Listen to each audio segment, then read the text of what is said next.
Hello बच्चों। हम लोग आज स्टार्ट करेंगे बेटा law of parallelogram of forces या law of parallelogram of vector, है ना। इससे हम लोग स्टार्ट कर रहे हैं। तो ये काफी इंपॉर्टेंट है यहाँ पे पूरे फिजिक्स के लिए, उसको आप ध्यान रखेंगे। Law of parallelogram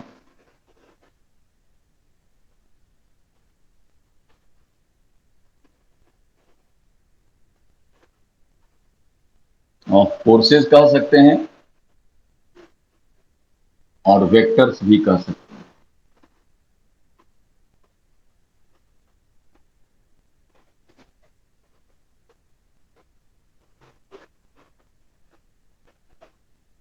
law of parallelogram of forces ये क्या कहता है बेटा, ये समझो। या वेक्टर्स हम दोनों नाम दे सकते हैं इसके, पैरेललोग्राम ऑफ फोर्सेस और पैरेललोग्राम ऑफ वेक्टर। तो ये कहता क्या है कि अगर आपके पास टू फोर्सेस हो acting at a point, if you are having two forces acting at a point and the forces can be represented by the two adjacent sides of a parallelogram। Suppose कीजिए कि आपके पास two forces है, एक particle पर act कर रहा है लाइक दिस।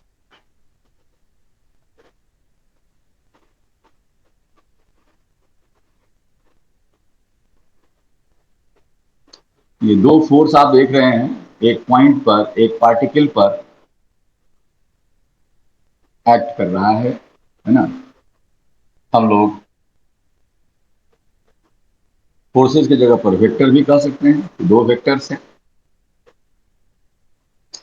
सपोज कीजिए ये वेक्टर ए है, फोर्स ए है ना। ये फोर्स बी है या वेक्टर बी, और दोनों के बीच एंगल है थीटा। हम लोग इसको यहां पर रिप्रेजेंट कर रहे हैं ओ ए से ओ बी से। कह रहा है कि अगर ये दो फोर्स या दो वेक्टर जो है पैरेललोग्राम के दो एडजेसेंट साइड से रिप्रेजेंट किया जा सकता है, जैसा कि हम लोग यहाँ फिगर में दिखाए हैं, तो इसका जो रिजल्टेंट होगा, मतलब इसका जो सम होगा, वो क्या होगा। इस पैरेललोग्राम, मतलब अगर हम ये दोनों को लेकर के एक पैरेललोग्राम बनाए बेटा,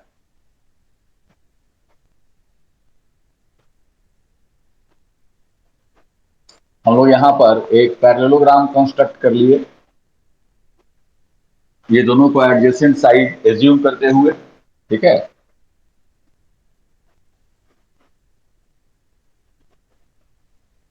ये एक पैरेललोग्राम बन गया ओ ए सी बी। तो कहता है कि इसका वो डायगोनल जो दोनों के पॉइंट ऑफ एक्शन या इंटरसेक्शन से पास करता है ना, ये जो डायगोनल है ये रिप्रेजेंट करेगा दोनों के रिजल्टेंट को, यानी सम को।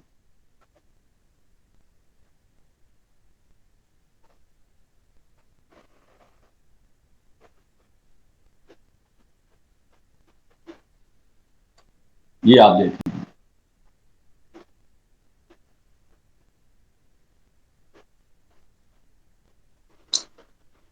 तो अगर हम लोग इसको आर कहें, रिजल्टेंट कह रहे हैं, तो ये है हमारा दोनों का सम।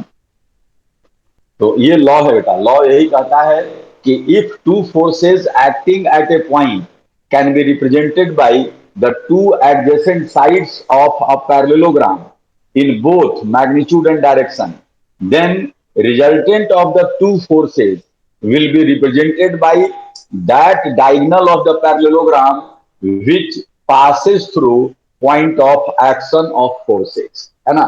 इसका स्टेटमेंट हम यहाँ पर लिख देते हैं। Law of parallelogram of forces क्या कहता है कि if two forces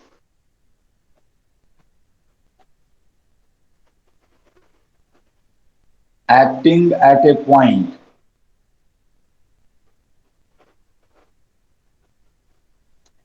can be represented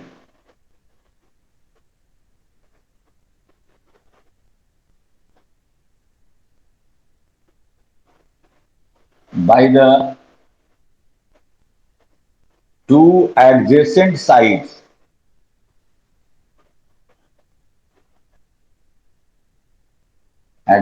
sides of a parallelogram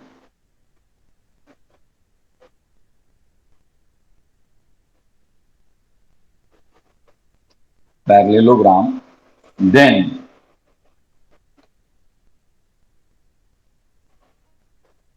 resultant of the two forces will be represented by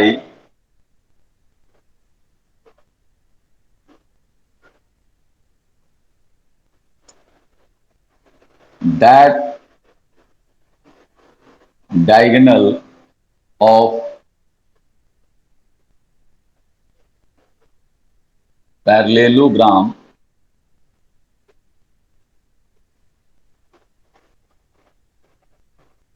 which passes through the point of action of two forces. If two forces acting at a point can be represented by, can be represented by the two adjacent sides of a parallelogram, then then resultant of the two forces will be represented by that diagonal of parallelogram which passes through the point of action of two forces. देखिए अगर ये parallelogram बना दिए तो इसमें आप दो diagonal दिखा सकते हैं ऐसे ऐसे, लेकिन ये डायगोनल नहीं। कौन सा डायगोनल? जिस पॉइंट पर दोनों फोर्स वर्क कर रहा है, यानी जो दोनों वेक्टर का टेल हम यहाँ ज्वाइन किए हैं, है ना, यहां से पास करने वाला जो डायगोनल है ना, ये डायगोनल जो है रिप्रेजेंट करेगा ये दोनों के रिजल्टेंट यानी सम को। तो ये लॉ कहता है बेटा। और कहीं भी हम लोगों को अगर दो वेक्टर दिया हुआ है ये फोर्स के लिए, लेकिन फोर्स वेक्टर के सारे प्रॉपर्टी को, है ना, ओबे करता है। फोर्स में वेक्टर का सारा प्रॉपर्टी है, इसलिए वेक्टर के लिए हम लोग इसको यूज करते हैं। एक्चुअली ये दिया गया फोर्स के लिए, लेकिन हम इससे वेक्टर का भी हम लोग समेशन करते हैं, एडिशन करते हैं। तो यहां पर देखें कि जब भी हम लोगों को दो वेक्टर का रिजल्टेंट लेना है तो दोनों के टेल को एक जगह ज्वाइन करें, है ना, और ये दोनों को एडजेसेंट साइड लेकर के एक पैरेललोग्राम कंस्ट्रक्ट कर लें, और ये वाला डायगोनल जो जहां दोनों के टेल से जो पास करता है ना, वो क्या होगा? इसके रिजल्टेंट यानी सम को रिप्रेजेंट करेगा। और ये बहुत आसानी से आप कह भी सकते हैं ये वेक्टर ए है बेटा, ये वेक्टर बी अगर है तो ये देखिए इसके पैरेलल है ये। तो हम लोग ये वेक्टर अगर बी है तो इस वेक्टर को भी हम बी लिख सकते हैं। और ट्रायंगल लॉ में हम लोग पढ़े हैं this vector plus this vector is equal to this vector. यानी हम लोगों को अगर इसका मैग्नीट्यूड निकाल लें तो ए प्लस बी का मैग्नीट्यूड निकल जाएगा। और अगर ये हम लोग एंगल निकाल लें तो डायरेक्शन निकल जाएगा कि इसके साथ कितना एंगल बन रहा है। इसके साथ अगर एंगल निकल गया, ये थीटा हम लोग को पता है, तो ये एंगल भी हम बता सकते हैं। तो इसके लिए हम लोग इसमें कंस्ट्रक्शन क्या करते हैं बेटा, डेरिवेशन के लिए, निकालने के लिए यहां से एक हम लोग परपेंडिकुलर ड्रॉ कर देते हैं। ऐसे हम लोग OA को प्रोड्यूस कर दिए, ठीक है, और यहां से एक परपेंडिकुलर ड्रॉ कर दिए। ये एंगल थीटा मीन्स ये भी एंगल थीटा, और ये बी था तो ये भी बी है। तो अगर हम इस ट्रायंगल में चले आए, है ना, सपोज कीजिए इसको आप x कहते हैं और इसको y कहते हैं, तो x और y को आप b और थीटा के टर्म में लिख सकते हैं। तो हम लोग कैसे लिखेंगे? आसानी से हम लिख सकते हैं। वहां पर देखिए डेरिवेशन कहीं पूछा नहीं जाता है, लेकिन हम लोग यहाँ डेरिवेशन कर रहे हैं। अल्टीमेटली हम लोग इसका रिजल्ट ओबे करेंगे, रिजल्ट का यूज करेंगे। कैसे करेंगे वो सब भी हम लोग सीखेंगे, लेकिन एक थोड़ा सा हम लोग यहाँ पर चीज समझ लेते हैं, आसानी से समझ में आ जाएगा आपको। अगर हम यहाँ देखें बेटा, अगर हम इन ट्रायंगल फिगर देखिए, इन ट्रायंगल ACD एसीडी में हम लोग क्या क्या देख रहे हैं? एसी हमारा वेक्टर, अगर एसी लिखें तो ये वेक्टर बी है बेटा, ठीक है। और अगर हम इस ट्राइंगल में कॉस थीटा देखें तो ये x by mod of B है, ठीक है ना। यानी आप लिख सकते हो x is equal to mod of B का कॉस थीटा। सिमिलरली अगर हम साइन थीटा देखें, साइन थीटा, तो आप देखें यहां से y by mod of b है। और इस तरह से हम लोग y को क्या लिख सकते हैं? Mod of b sine theta. ये मिल गया हम लोगों को। अब हम लोग को r निकालना है बेटा, है ना। इन ट्रायंगल OCD, OCD, ये ओसीडी ट्रायंगल, ये राइट एंगल ट्रायंगल है। इसलिए कि हम लोग यहाँ कंस्ट्रक्शन क्या किए थे, इसको आगे बढ़ा करके यहां से परपेंडिकुलर ड्रॉ किए थे। तो हम लोग उसमें लिख सकते हैं OC square, this is OD square plus CD square. और ओसी, ओसी आर है आपका, यानी R square, this is equal to OD. OD को हम लिख सकते हैं बेटा ओ ए प्लस एडी का स्क्वायर और प्लस सी डी का स्क्वायर, ऐसा लिख सकते हैं। तो आर हमारा मिल गया, आर स्क्वायर ही रहने देते हैं। ओ ए, ओ ए जो है ये मॉड ए है, और एडी जो हम लोग निकाले अभी एक्स था, एक्स कितना था तो आप देख लीजिए, mod of B sine theta का होल स्क्वायर और प्लस ये मॉड ऑफ बी, एक मिनट एक मिनट, एडी क्या था बेटा? एडी हमारा एक्स था, यहां देखो ये एक्स था, और एक्स है कॉस, यहां पर कॉस होगा बेटा, ध्यान रखिएगा, कॉस थीटा। और ये बी साइन थीटा का होल स्क्वायर। हम लोग मॉड ऑफ ए को ए भी लिख सकते हैं, तो ये हम ऐसे लिख दे रहे हैं, a plus B cos theta whole square plus b sine theta whole square. Means इसको आप सॉल्व कर लीजिए, a square plus 2ab cos theta plus B square cos square theta और प्लस ये b square sine square theta. अब आप यहां पर देखें, यहां से बी स्क्वायर को अगर कॉमन ले लेंगे बेटा तो मिल जाएगा a square plus 2ab cos theta plus B square cos square theta plus sine square theta. और ये हो गया 1। तो फाइनली आप देख सकते हैं आर का जो वैल्यू हो जाएगा, square root A square plus 2ab cos theta plus B square. This is magnitude of resultant of A and B. तो ये हम लोगों को यूज करना है। ये डेरिवेशन समझ लिए, ठीक है ना, लेकिन यूज हम लोगों को यही करना है। अब हम लोग ये निकाले मैग्नीट्यूड के लिए डायरेक्शन अगर लें, अगर हम लोग यहां देखें ये रिजल्टेंट जो है ए के साथ एंगल अल्फा बना रहा है, तो आप tan अल्फा लिख सकते हैं यहां से, दिस बाई दिस, है ना। तो उसको भी हम लोग यहां से देख लें, if R makes angle alpha with A, then from figure आप देख सकते हैं tan अल्फा, tan अल्फा कितना मिल रहा है? तो y by mod a plus x, y हमारा था मॉड b, तो मॉड b को हम b लिख रहे हैं, तो b sine theta, mod a को a लिख रहे हैं, और ये b कॉस थीटा। तो tan अल्फा आप ऐसे याद रख सकते हैं। याद करने का तरीका क्या है इसका? तो यहां देखिए, tan अल्फा लिख रहे हैं बेटा हम, ए और बी दो वेक्टर है, ए के साथ एंगल है अल्फा, जिसके साथ एंगल है उसको हम यहां रखेंगे, ए यहां रखें, इसमें साइन कॉस नहीं है। और दूसरा वाला बी जो है, ऊपर में साइन और नीचे में कॉस।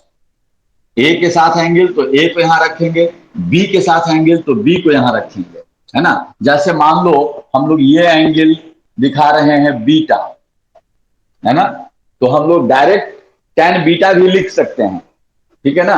कैसे लिखेंगे, जो अभी रूल सिखाया आपको, तो उसी तरह से टेन बीटा सिमिलरली हम लोग यहां पर लिख सकते हैं बेटा, tan beta, beta angle B के साथ है, यहाँ बी के साथ है तो बी को हम लोग यहां रखेंगे, और बाकी बचा ए का साइन थीटा ऊपर, ए का कॉस थीटा नीचे। तो इस तरह से आप डायरेक्शन को दिखा सकते हैं।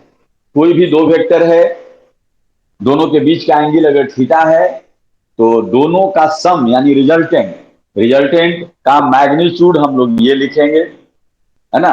और अगर हम रिजल्टेंट का एंगल ए के साथ लिख रहे हैं अल्फा, तो टेन अल्फा हम लिखेंगे, ए के साथ है, ए को यहां लिखे, बाकी बचा बी, तो बी का साइन ऊपर और बी का कॉस नीचे।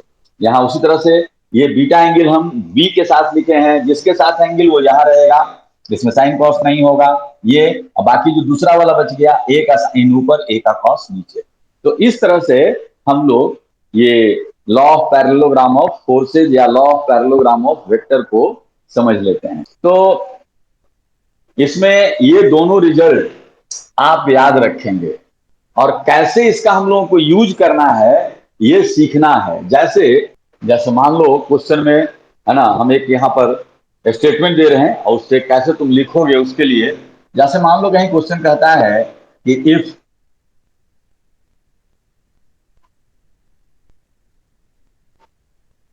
Resultant of A and B is perpendicular to A,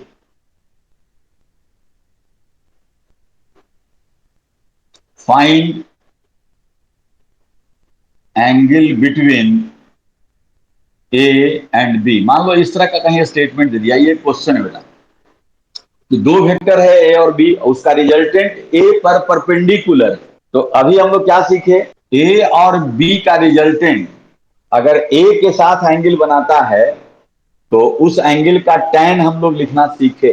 हम लोग यहां पर लिखेंगे, है ना, अगर सॉल्यूशन सोचें इसका हम लोग, तो कैसे लिखेंगे, ए और बी का रिजल्टेंट, ए के साथ कितना एंगल बना रहा है, यहां पर देखिए perpendicular to A and B का रिजल्टेंट जो है परपेंडिकुलर टू ए है।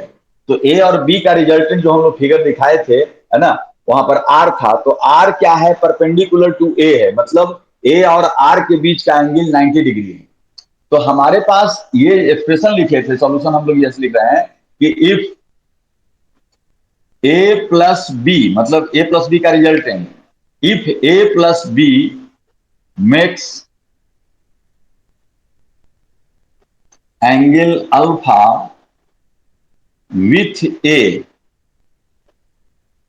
देन हम लोग क्या लिखते थे, हम लोग लिखते थे tan अल्फा, ए के साथ एंगल है तो ए यहां लिखते थे, और बी साइन थीटा और बी कॉस थीटा ऐसे लिखते थे। तो क्या कह रहा है कि अल्फा यहां 90 डिग्री है ना, ए प्लस बी जो है परपेंडिकुलर टू ए है, यानी हियर अल्फा दे दिया 90 डिग्री, है ना, और थीटा पूछ रहा है कि क्या होगा, दोनों के बीच का एंगल हम लोग थीटा लिए थे। तो अब हम यहाँ पर अल्फा का वैल्यू 90 डिग्री पुट करें, tan अल्फा मतलब tan 90, तो tan 90 इनफाइनाइट होता है, ये इनफाइनाइट होने के लिए नीचे जीरो होना होगा, है ना, और उस वैल्यू को अगर हम यहाँ पर रख दें तो हम लोग सॉल्व कर सकते हैं। यहाँ देखिए, तो अल्फा का हम वैल्यू यहाँ रख रहे हैं, tan 90 degree this is equal to B sine theta by A plus B cos theta, और ये हो गया tan 90 इज इनफाइनाइट, तो B sine theta A plus B cos theta, और ये इन्फानाइट होने के लिए नीचे डिनोमिनेटर को जीरो करना होगा, यानी ए प्लस बी कॉस थीटा ये क्या होना चाहिए, जीरो। और यहां से हम लिख सकते हैं बी कॉस थीटा जो है ये माइनस ए है, इसका मतलब कि कॉस थीटा का value minus A by B होगा। तो इस तरह से हम लोग देख लिए कि रिजल्टेंट अगर एक पर परपेंडिकुलर है तो दोनों के बीच का एंगल हम लोग कैसे लिख सकते हैं आसानी से। अब हम लोग यहां से और कुछ कंक्लूजन दे सकते हैं। कंक्लूजन क्या दे सकते हैं, कॉस थीटा का जो वैल्यू होता है, कॉस थीटा का जो मॉडुलस वैल्यू है बेटा, ये लेस देन इक्वल टू 1 होता है। इसका मतलब कि माइनस ए बाई बी, इसका मॉडुलस लेंगे तो a by b less than equal to 1 होगा। और इसका मतलब है कि a less than equal to b होगा। मतलब a का मतलब मॉड a, ध्यान रखना है, b का मतलब मॉड b।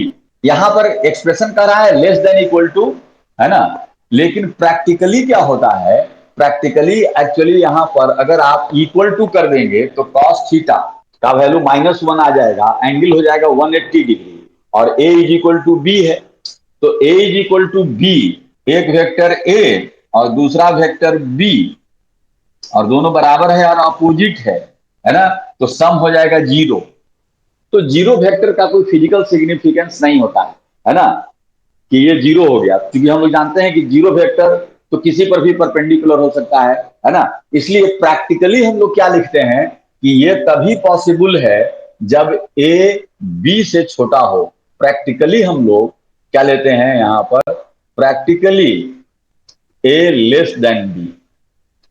ए लेस देन बी का मतलब हुआ, यहां देखिए हम लोग बोल रहे थे कि ए प्लस बी परपेंडिकुलर है ए के। तो ये कब पॉसिबल है कि दो वेक्टर का सम किसी एक पर परपेंडिकुलर हो, है ना। तो यहां पर हम ए के परपेंडिकुलर बोले तो ए वाला छोटा होगा और बी बड़ा होगा। इसका मतलब कि हम लोग जब एंगल की बात सोचेंगे तो जरूर ध्यान रखेंगे हम लोग कि परपेंडिकुलर अगर कह रहा है कहीं भी, दो वेक्टर का रिजल्ट अगर दोनों में से किसी एक पर परपेंडिकुलर है तो जिस पर परपेंडिकुलर है वो छोटा वाला वेक्टर होगा, है ना। मतलब अगर आपसे कोई पूछे ऐसे कि 3 न्यूटन एंड, ये लिखने की जरूरत नहीं है, 3 न्यूटन एंड 5 न्यूटन का रिजल्टेंट 5 पर परपेंडिकुलर है, क्या ऐसा हो सकता है, तो आप बोलेंगे बिल्कुल नहीं। 3 न्यूटन और 5 न्यूटन का रिजल्टेंट 5 पर परपेंडिकुलर हो ही नहीं सकता है ना। अगर 5 पर परपेंडिकुलर है तो 5 को इससे छोटा होना होगा। अभी हम लोग यहां देखें कि जिस पर परपेंडिकुलर है वो छोटा वाला वेक्टर है।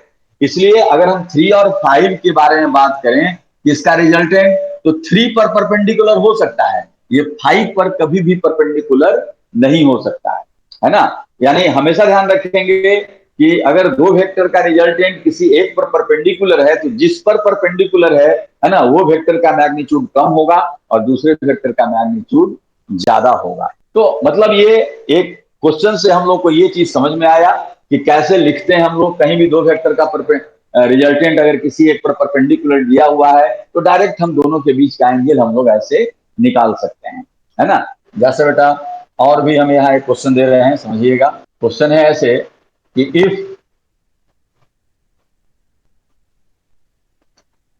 Resultant of 2 Newton and 4 Newton forces is perpendicular to 2 Newton force. Find magnitude of resultant force. मान लो ये क्वेश्चन कह दिया कि दो फोर्स है 2 न्यूटन 4 न्यूटन, और रिजल्टेंट जो है वो क्या कह रहा है कि 2 न्यूटन के परपेंडिकुलर है। तो हम लोग अभी सीखे कि अगर दो वेक्टर का रिजल्टेंट किसी एक पर परपेंडिकुलर हो तो आप डायरेक्ट लिख सकते हो कॉस थीटा, दोनों के बीच का एंगल हम कैसे लिखते हैं, -b/a, यानी माइनस छोटा वाला बड़ा वाला। तो ये हम लिख सकते हैं 2/4, यानी कॉस थीटा का वैल्यू यहां मिल गया -1/2। इसका मतलब थीटा हमारा हो गया 120 डिग्री। तो ये भी एक क्वेश्चन हो सकता है कि 2 न्यूटन और 4 न्यूटन का रिजल्टेंट अगर 2 न्यूटन पर परपेंडिकुलर है तो दोनों के बीच का एंगल कितना है, तो 120 है, ऐसे लिख सकते हैं। लेकिन यहां क्वेश्चन दूसरा है, कहता है find magnitude of resultant force. तो मैग्नीट्यूड ऑफ रिजल्टेंट फोर्स कैसे लेंगे, तो मैग्नीट्यूड ऑफ रिजल्टेंट के लिए हमारे पास रिलेशन है।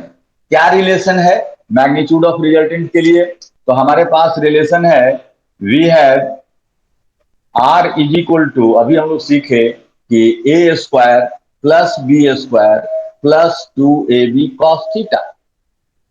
तो कॉस थीटा, थीटा का तो वैल्यू हम निकाल लिए और ए और बी दिया हुआ है, तो अब आसानी से हम लिख सकते हैं ए 2, 2 का स्क्वायर, बी 4 का square plus 2 into 4 cos theta is -1/2, अभी हम लोग निकाले थे, तो ये कैंसिल हो गया और आप यहां से देख सकते हैं 4 + 16 -8, तो ये मिल गया हम लोगों को 8 + 4 12। ये बहुत इंपॉर्टेंट चीज है, एक रिलेशन जो हम लोग सीखे कि कहीं भी अगर दो वेक्टर का रिजल्टेंट कि दोनों में से किसी एक पर परपेंडिकुलर है तो दोनों के बीच के एंगल को हम लोग क्या लिखेंगे, है ना, दोनों के बीच के एंगल को लिखेंगे cos theta is equal to negative of छोटा वाला वेक्टर बाई बड़ा वाला वेक्टर का मैग्नीट्यूड, ऐसे। अब हम लोग इसमें कुछ स्पेशल केसेस करते हैं जो कि हम लोगों को बार बार जरूरत पड़ेगा, है ना, और उस पर हम लोग को फिजिक्स में बहुत प्रॉब्लम मिलेगा, है ना, तो उसको हम थोड़ा सा यहाँ पर हम डिस्कस करेंगे। हमेशा आपको रिजल्ट पर ही फोकस करना है, डेरिवेशन जो है पैरेललोग्राम, है ना, और फोर्सेज का जरूरत कुछ नहीं है, ठीक है ना। तो हम लोग को रिजल्ट पर ही हम लोगों को काम करने का और उसका यूज कैसे करना है वो सीखना है। जैसे अभी देखें आप स्पेशल केसेस में कुछ तो हम फिगर से कुछ बात हम बताते हैं आपको कि अगर आप इस डायग्राम पे जाते हैं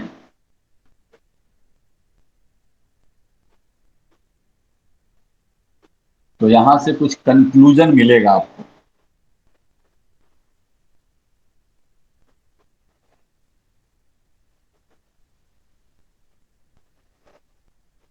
ये एंगल बेटा थीटा था, ये हम दिखाए अल्फा और ये दिखाए बीटा, और इधर था ए, इधर था बी। ये ट्रायंगल में देखिए ये अल्फा ये बीटा, तो ये भी बीटा होगा और ये बी था तो ये भी बी है, ये ऐसे।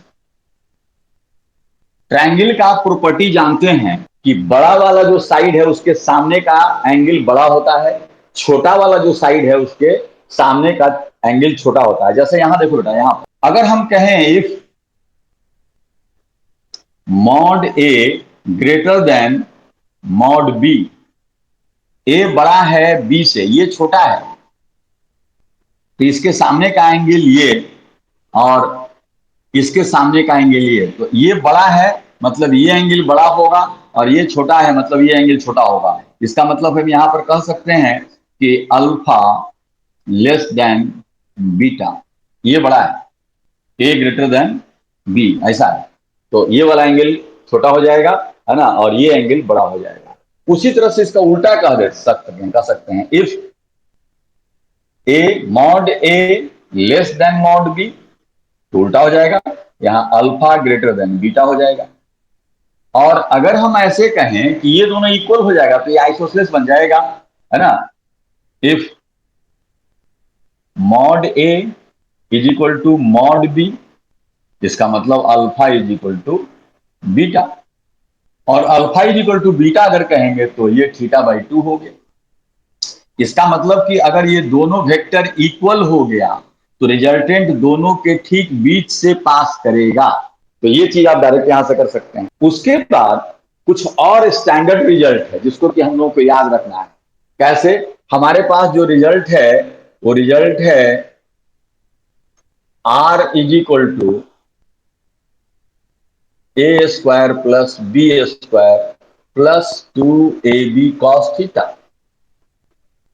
तो कुछ स्पेशल केस जिसमें कि ये दोनों का मैग्नीट्यूड सेम रहता है, तो अगर हम स्पेशल केस में लें if mod A is equal to mod B, मान लेते हैं इसको हम लोग ए लिखते, दोनों का मॉड बराबर है, दोनों वेक्टर का मैग्नीट्यूड सेम है, तो रिजल्टेंट कितना हो जाएगा, तो रिजल्टेंट आप देखिए यहां से वैल्यू पुट कर दीजिए, a square plus a square plus 2a² cos theta. इसका मतलब 2a² plus 2a² cos theta. और अगर यहां से 2a² कॉमन ले लिया जाए तो 1 प्लस कॉस थीटा। और आपको सिखाए थे 1 plus cos theta, 1 plus cos theta is 2 cos square theta by 2। Cos 2 theta वाला जब हम एक्सप्रेशन कर रहे थे, तो अब यहां देखें आप, ये क्या हो गया, 2a² का a हो गया और ये हो गया कॉस थीटा बाई 2। तो ये केस भी हम लोगों को मिलता है बहुत ज्यादा। और इसमें जो हम लोगों को पूरे फिजिक्स में जो प्रॉब्लम आता है, ये दोनों इक्वल और ये एंगल का वैल्यू देगा जो प्रॉब्लम में मैक्सिमम 60 डिग्री या 90 डिग्री या 120 डिग्री। तो ये तीनों रिजल्ट को हम लोग याद कर लेते हैं, फॉर्मूला में बैठाने का बात ही नहीं सोचते हैं, इसको हम लोग याद रख लेते हैं कि अगर ये भी मान लो ये भी 10 न्यूटन है, ये भी 10 न्यूटन है और एंगल 90 डिग्री दे दिया है ना, तो रिजल्टेंट क्या होगा, एंगल 60 डिग्री दे दिया तो रिजल्टेंट क्या होगा, एंगल एंगल 120 दे दिया तो क्या होगा, है ना। तो ये तो एक रिजल्ट हमारा हुआ जिसे हम लोग निकाल सकते हैं ऐसे। और इसी में स्पेशल केस में अगर हम लोग को दे दिया बेटा कि if mod A is equal to mod B and theta is equal to, मान लो कह देता है 90 डिग्री, तो तुम तुरंत डायग्राम बना सकते हो, रिजल्ट बना सकते हो यहां पर आसानी से। कैसे, ए और बी इक्वल हो गया तो देखिए कैसा बनेगा डायग्राम जो बनेगा, ये ए है और ये बी है, तो जो पैरेललोग्राम था वो अभी देखिए एक स्क्वायर बन जाएगा और ये आर हो जाएगा। ए था, ये बी था, लेकिन ए और बी इक्वल है, यहां दिया है ए और बी इक्वल है, तो ये और ये दोनों इक्वल है, ठीक है ना। तो यहाँ मॉड ए है और मॉड बी भी कितना है, ए है, तो this is a² plus a², right angle triangle, है ना। तो ये हो जाएगा √2a। और यहां से भी देखें आर का वैल्यू कितना था, तो आर का वैल्यू था 2a cos theta by 2, 90 degree by 2, यानी 2a कॉस 45 1 बाई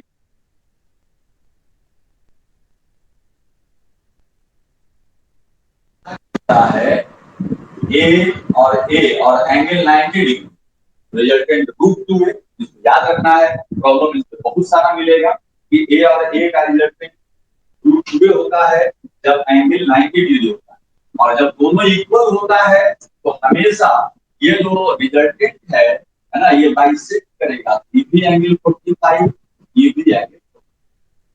उसी तरह से थीटा 90 न करके हम थीटा 60 कर दें तो भी हम निकाल सकते हैं। तो थीटा को अगर 60 कीजिए, आप अपने से देखिए रिजल्ट क्या मिल रहा है, तो आप देखो यहां से इसी केस में if mod A is equal to mod B and theta is equal to 60 degree, यहां पर आ जाए, फिगर भी बना सकते हैं आप,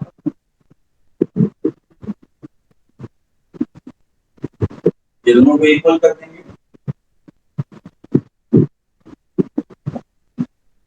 ये एंगल 60 है,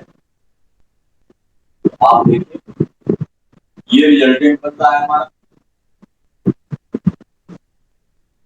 ये आर, ये ए था, ये बी था, आप निकाल के देखें यहां से कितना आ रहा है, R is equal to 2a cos theta by 2, 2a cos 30 √3 by 2, आप देखें ये √3, यानी ए और ए का रिजल्ट है ये √3a हो जाए,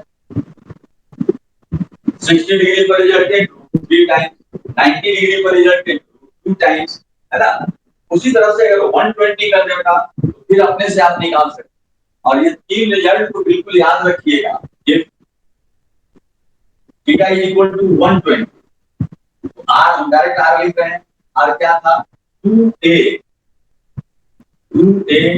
cos theta by 2, 120 degree by 2 cos 60, 2a cos 60 is half and the resultant becomes a. इसका मतलब a और a का रिजल्टेंट a ही रह जाएगा अगर दोनों के बीच का एंगल 120 है। इसका भी आप फिगर बना सकते हैं। इधर एक वेक्टर, इधर एक वेक्टर, दोनों का मैग्नीट्यूड से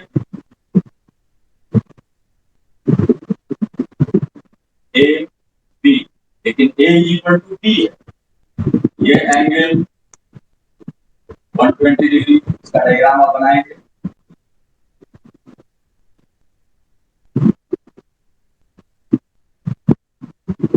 ये बन गया रिजल्टेंट, है ना। और ये दोनों इक्वल है, ये एंगल भी 60 है, ये एंगल ये 60 मिल जाएगा हमको। ये दोनों इक्वल है ना। ये इक्विलेटरल ट्रायंगल बन रहा है, आर का वैल्यू a, से की mod a is equal to mod b।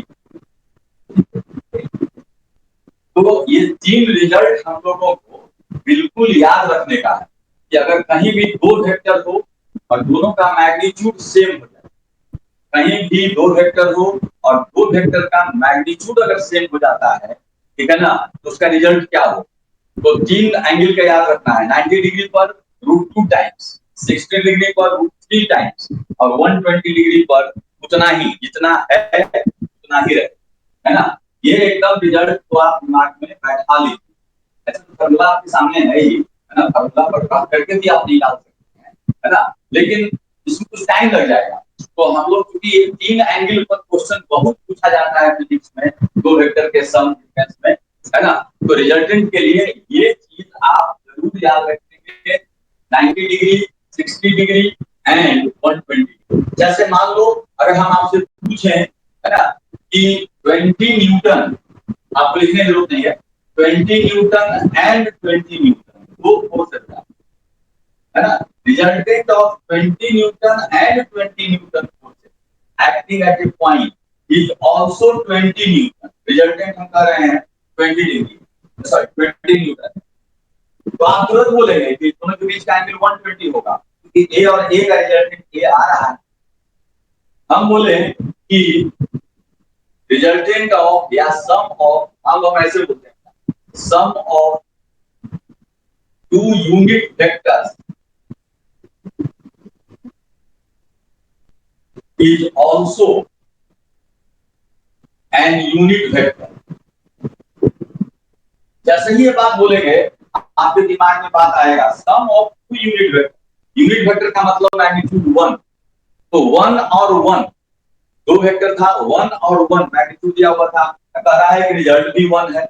जरूर आप बोलेंगे कि दोनों यूनिट वेक्टर के बीच का एंगल कितना है, तो 120 डिग्री है ना।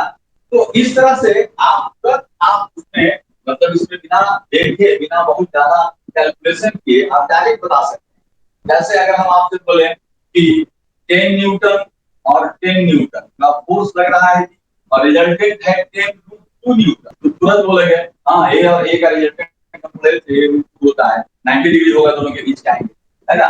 हम बोले 10 और 10 का रिजल्टेंट 10√3 है ना। आप कैलकुलेट नहीं करें, आप सीधे, आपको याद है कि 10 और 10 का रिजल्ट कब √3 टाइम्स होता है, तो हम जानते हैं कि 60 डिग्री पर होता है। तो आप इस तरह से मतलब ये तीन एंगल तो देख रहे होता है, तीन एंगल का यूज, है ना, फ्रीक्वेंटली आपको मिलेगा और आप आराम से इसका यूज कर सकते हो। तो ये हम लोग देखे बेटा यहाँ पर कि कैसे हम लोगों को law of parallelogram of forces का यूज करना है, ठीक है ना। कहीं भी दो वेक्टर है और उसका रिजल्ट निकालना है तो हम लोग इसका यूज कर सकते हैं। जैसे हम एक एग्जांपल और देते हैं, जैसे मान लो कहीं तो क्वेश्चन पूछे if a plus b is equal to c and mod a is equal to mod b is equal to mod c।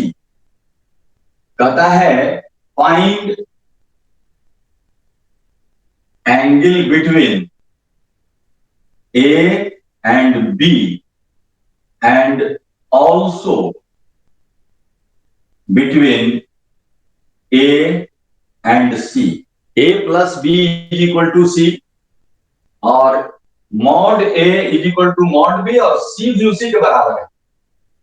तो क्या तुम ए और बी के बीच के एंगल को बता सकते हो कितना होगा? बोर्ड पर देख करके आप इसका आंसर बता सकते हैं ऐसे ही।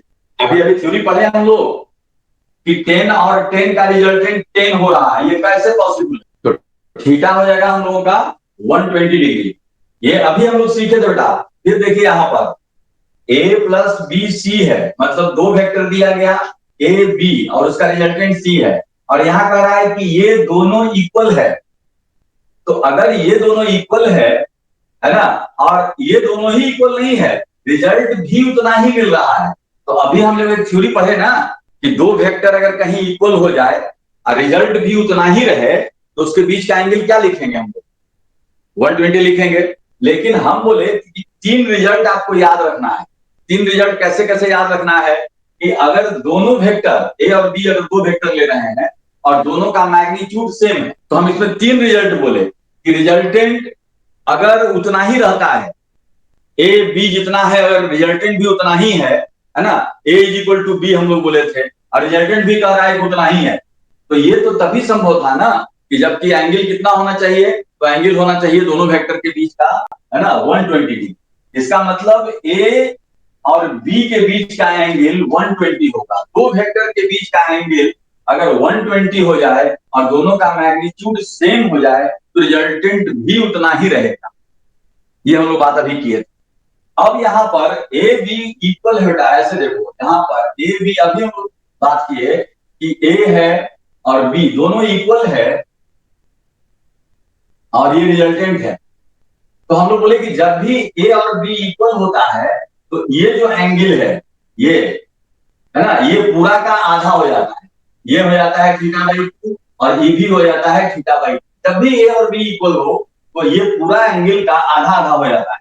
तो अभी यहाँ पर क्वेश्चन पूछा कि find angle between A and B, तो यहाँ तो बता दिए 120 डिग्री। अब पूछ रहा है A and C, A and सी, सी यहाँ रिजल्टेंट है, तो ए और सी के बीच का एंगल कितना होगा? जितना ये एंगल आप निकाले उसका आधा कर देंगे। 120 बोले तो ये एंगल कितना हो जाएगा? 60 डिग्री हो जाएगा। अब इसको हम लोग मैथमेटिकली कैसे सॉल्व करें? जैसे अभी तो हम लोग बात कर दिए जो थ्योरी पढ़े, थ्योरी अगर हमको दिमाग में है तो हम ये क्वेश्चन देखेंगे और आंसर बोल देंगे। लेकिन अगर हम लोग मैथमेटिकली इसको सॉल्व करना चाहें कि अगर a प्लस बी सी है, मतलब a और b का रिजल्टेंट c है, तो हम लोग क्या लिखें? हमारे पास जो रिलेशन था a plus B is equal to c, मतलब सी रिजल्टेंट है, आर के जगह पर सी है, तो हम क्या लिखेंगे यहाँ? C square is equal to A square plus B square plus 2ab cos theta, ऐसा लिखेंगे।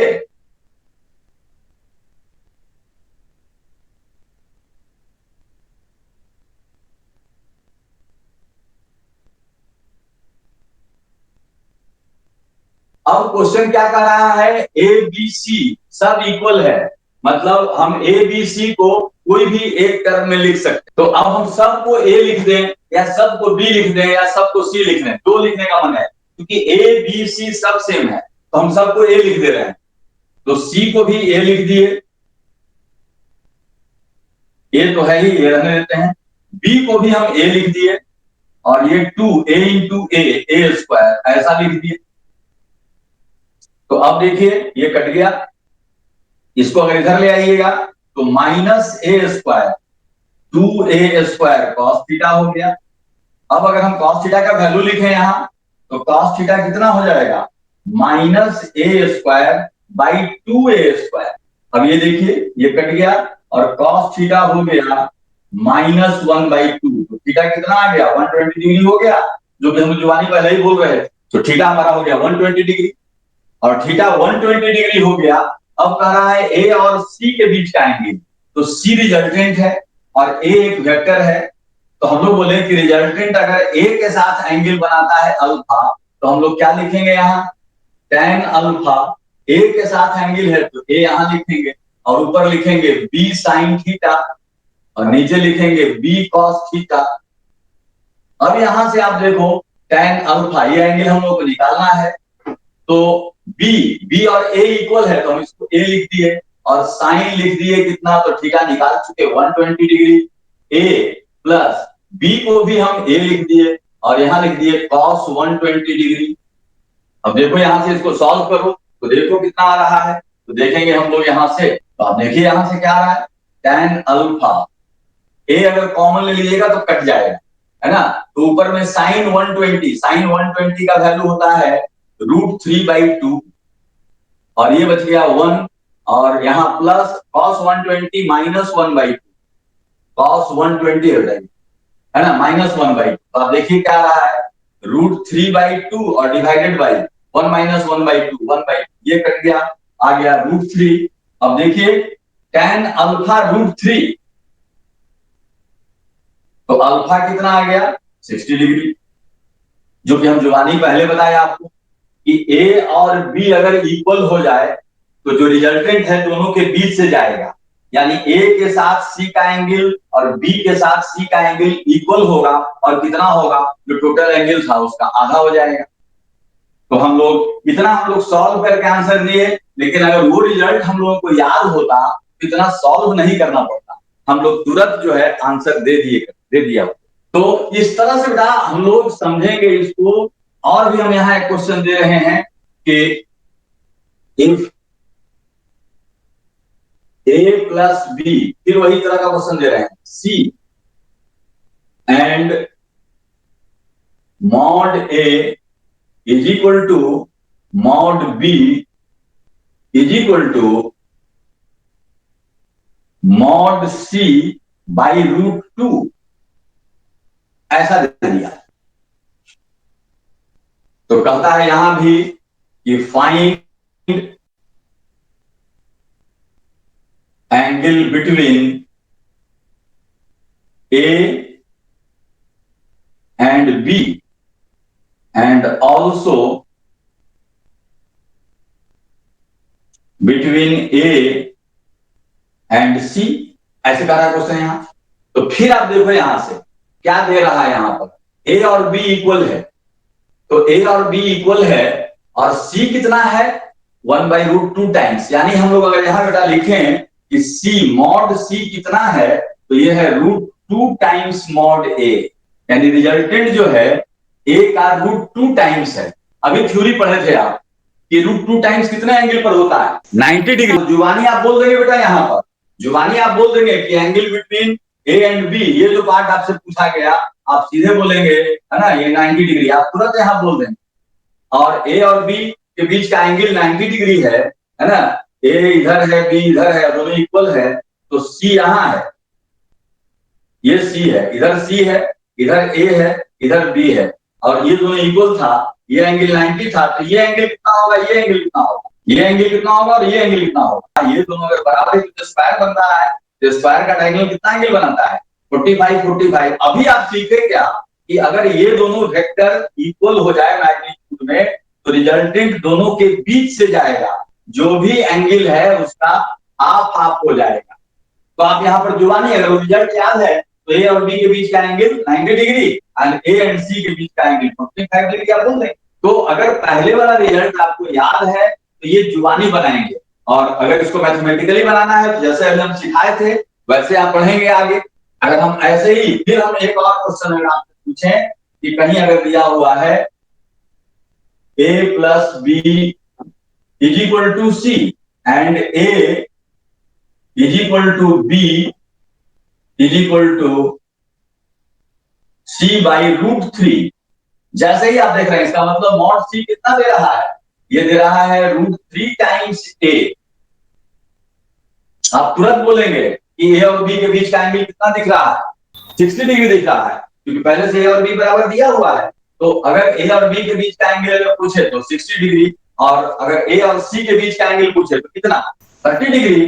कि अगर ये दोनों इक्वल है तो रिजल्टेंट बीच से पास करेगा, हमेशा ध्यान रखो कि अगर ये और ये इक्वल है तो रिजल्टेंट बीच से पास करेगा। तो ये एंगल अगर 60 डिग्री है ना, तो ये एंगल भी 30, इधर से भी 30, तो ये A था, ये B था और ये C है, तो A और C के बीच का एंगल 30 डिग्री हो गया।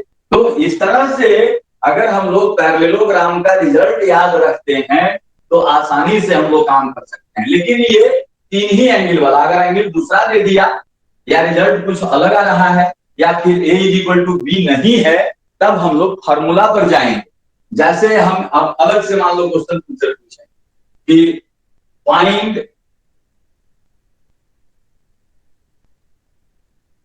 Resultant of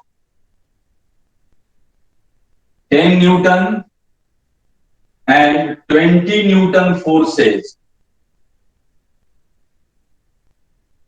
acting at a point at an angle 60 degree. अब यहां रिजल्टेंट कैसे निकालिएगा? तो अब यहां पर ये दोनों इक्वल नहीं है।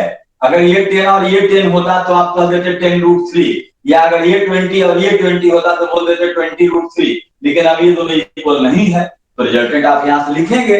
रिजल्टेंट का जो फॉर्मूला हम लोग सीखे, कैसे सीखे? a square plus B square plus 2ab cos theta. Value डाल देंगे सबका। a है 10, b है 20, है ना, प्लस 2, 10, 20 और cos 60। और इसको सॉल्व कर देंगे। सॉल्व करेंगे तो रिजल्टेंट हमको मिल जाएगा। तो ये फॉर्मूला हम लोगों को बहुत काम का है, और इसका रिजल्ट तीन एंगल वाला जो है वो आपको एकदम हमेशा याद होना चाहिए, है ना। जब ए और बी इक्वल हो जाए, ए और बी अगर इक्वल है और तीन एंगल 60, 90 या 120 दिया हुआ है, तो दोनों का रिजल्ट मतलब सम ए प्लस बी, दूसरा नहीं, ए माइनस बी नहीं, ए प्लस बी कितना होगा, ये सबके दिमाग में एकदम फीड हो जाना चाहिए, याद रहना चाहिए। हम लोग बात करते हैं यहाँ पर, यहाँ देखो हम एक एग्जाम्पल दे रहे हैं। पता नहीं तुम लोग ग्रेविटेशन पढ़े होंगे 9th में, तो हम उसी से रिलेटेड हम एग्जाम्पल दे रहे हैं। यहाँ देखो, यहाँ पर एक मास है, यहाँ पर एक मास है, यहाँ पर एक मास है। तो ग्रेविटेशन आप लोग पढ़े हैं, इसलिए हम इसका यूज कर रहे हैं, और 9th में आप लोग ग्रेविटेशन पढ़े थे। अगर हम इस पर सोचे बेटा, यहाँ तीन मास है, 1, 2, 3 मास है। अगर हम आपसे पूछें कि इस मास पर इसके कारण फोर्स, तो अट्रैक्टिव फोर्स होता है, ये मास इसको अट्रैक्ट करेगा मतलब इधर की तरफ, और ये भी मास इसको अट्रैक्ट करेगा इधर की। तो अगर ये स्क्वायर है बेटा, तो ये दोनों के बीच का एंगल कितना दिख रहा है? 90 डिग्री। और ग्रेविटेशन में पढ़े थे कि दो मास के बीच का फोर्स जो होता है G m1 m2 मतलब m स्क्वायर, और ये साइड लेंथ अगर हम a कह दें तो Gm square by a square, ये फोर्स हो गया। तो जितना फोर्स इधर होगा उतना ही फोर्स इधर होगा, क्योंकि दोनों मास भी सेम है, डिस्टेंस भी सेम है। तो अगर ये F है तो ये भी F होगा, तो रिजल्टेंट इधर जाएगा √2f। क्यों? इसलिए कि एंगल कितना है, तो 90 डिग्री पर रिजल्टेंट कितना होता है? √2 टाइम्स। तो हम यहां से √2f और f का वैल्यू दिया हुआ है Gm square by a square. अगर यही क्वेश्चन बेटा जैसे इक्विलैटरल ट्रायंगल है, यहां भी एक मास है, यहां भी एक मास है, यहां भी एक मास है, सब मास इक्वल दिखा रहे हैं, तो ये एंगल 60 है। अगर पूछे कि इस पर, तो ये मास इधर खींचेगा और ये मास इसको इधर खींचेगा, तो ये जो है दोनों के बीच से पास करेगा, ऐसे जाएगा, रिजल्टेंट इधर आएगा। तो अगर ये एफ है, ये भी एफ है, तो रिजल्ट कितना होगा बेटा? यहाँ √3f होगा, इसलिए कि ये एंगल कितना है? 60 डिग्री है। तो सीधा सीधा है, इसमें ये चीज आप याद रखेंगे। यही क्वेश्चन आपके ग्रेविटेशन में पूछता है, यही क्वेश्चन आपके ग्रेविटेशन में पूछता है। तो अगर आप ये वेक्टर का जब कंसेप्ट याद नहीं रखेंगे तो फिर जल्दी से नहीं बना पाएंगे, इसलिए आसानी से हम लोग इसको सॉल्व कर सकते हैं। तो आज के क्लास के लिए देखो बेटा, आज के क्लास के लिए जो इंपॉर्टेंट बात हुआ वो क्या हुआ, वो समझिए कि अगर हमारे पास दो वेक्टर है और दोनों के बीच का एंगल थीटा दिया हुआ है, दो वेक्टर है, ए है बी है, तो इसका रिजल्ट हम कैसे निकालेंगे? तो हम दोनों को लेकर के एक पैरेललोग्राम बनाएंगे और ये डायगोनल निकालेंगे। है ना। हम लोग अभी देखा है ओ ए, ओ बी और ये ओ सी, तो ये हमारा रिजल्टेंट है। यही इसका रिजल्टेंट कहने का मतलब कि ए प्लस बी है। ट्रायंगल लॉ से सीखे थे, दिस इज ए, अगर ये बी है तो ये भी बी होगा। तो ए प्लस बी, ये हमारा रिजल्टेंट फोर्स होगा, दोनों का, दोनों वेक्टर का सम होगा। ये हम लोग सीखे। और ये आर का मैग्नीट्यूड हम लोग कितना लिखेंगे, तो आपको याद होना चाहिए a square plus B square plus 2ab cos. और ये एंगल या ये एंगल, इसको जनरली अल्फा, इसको बीटा लिखते हैं, तो ये एंगल लिखना है tan अल्फा। तो कैसे लिखेंगे, tan अल्फा हम लिखेंगे जिसके साथ एंगल है उसको यहां लिखेंगे, इसमें साइन कॉस नहीं। दूसरे वाले में ऊपर साइन थीटा, नीचे बी कॉस थीटा। अगर हम इधर वाला एंगल लिख रहे हैं tan बीटा, तो हम लोग क्या लिखेंगे, है ना, बीटा बी के साथ एंगल है तो बी यहां लिखेंगे, और ए साइन थीटा और नीचे ए कॉस थीटा, ऐसा लिखेंगे। तो आज के लिए हम लोग ये रिजल्ट दिमाग में बैठाना है, कहां से डेराइव किया, डेरिवेशन समझ में आया तो आप डेराइव कीजिएगा, लेकिन ये रिजल्ट आपको एकदम याद होना चाहिए। और इसके बाद इसका जो मेन पार्ट था कि अगर कहीं ये दोनों इक्वल हो गया, तो ये दोनों इक्वल होगा तो ये दोनों एंगल भी इक्वल होगा, और होगा कितना, इस थीटा का आधा। ये एंगल 30 डिग्री है तो ये 15-15 होगा, ये अगर 60 है तो ये 30-30 होगा, है ना। ये और ये अगर बराबर हो, दोनों वेक्टर का मैग्नीट्यूड सेम है ना, दोनों फोर्स अगर है तो दोनों फोर्स का मैग्नीट्यूड सेम है, तो जो रिजल्ट होगा उसका, मान लो यहाँ एक पार्टिकल है और इस पर इधर 10 न्यूटन का फोर्स लगा दिए, इधर 10 न्यूटन का फोर्स लगा दिए, तो पार्टिकल जाएगा किधर, पार्टिकल दोनों के बीच से जाएगा, मतलब रिजल्टेंट का डायरेक्शन ये। तो अब ये जो भी एंगल है उसका आधा आधा कर लें, इधर का एंगल और इधर का एंगल दोनों बराबर ये। और उसके बाद हम लोग सीखे कि अगर ये दोनों बराबर है और दोनों के बीच का एंगल 90, 60 या 120 है, तो रिजल्टेंट हम डायरेक्ट बोलेंगे। अगर दोनों बराबर है और दोनों के बीच का एंगल 90 है तो रिजल्ट होगा √3 टाइम्स, अगर एंगल 60 है तो रिजल्ट होगा √3 टाइम्स, और अगर एंगल 120 है तो रिजल्ट उतना ही रह जाए। तो ये चीज आज आप याद रखिए, तब हम आएंगे डिफरेंस ऑफ टू वेक्टर्स, क्योंकि डिफरेंस सम ही है तो उसको सम से ही हम एक्सप्लेन करेंगे। तो अगले क्लास में इस पर कॉन्सेंट्रेट कीजिएगा, ये बहुत काम का चीज है। एंगल 60 डिग्री है, दोनों वेक्टर इक्वल है, तो रिजल्ट जैसे ही पूछे आप बोलेंगे 3 टाइम्स होगा, है ना। हम बोले 100 है, आप बोलेंगे 100 √3 होगा। अगर एंगल 120 है, हम बोले 200 और 200 न्यूटन फोर्स है, दोनों के बीच का एंगल 120 है, आप बोलेंगे 200 रहेगा। तो ये चीज आपके एकदम तुरंत आना चाहिए जुबान पे, है ना। तीन एंगल पर इक्वल वेक्टर का रिजल्ट है, ये एकदम सबके दिमाग में होना चाहिए, सबके जुबान पे होना चाहिए, है ना। सब लोग इसको बताएगा, है ना। और प्लस ये एंगल हम लोग कैसे लिखते हैं, दो वेक्टर दिया हुआ है और किसी एक के साथ एंगल ये लिखना है, तो कैसे लिखते हैं इसको यहाँ पर आप समझें। फिर हम इसको समझाएंगे अगले क्लास में, तब हम इसमें जाएंगे सब्ट्रैक्शन में। तो आज हम इतना ही पर स्टॉप कर रहे हैं बेटा।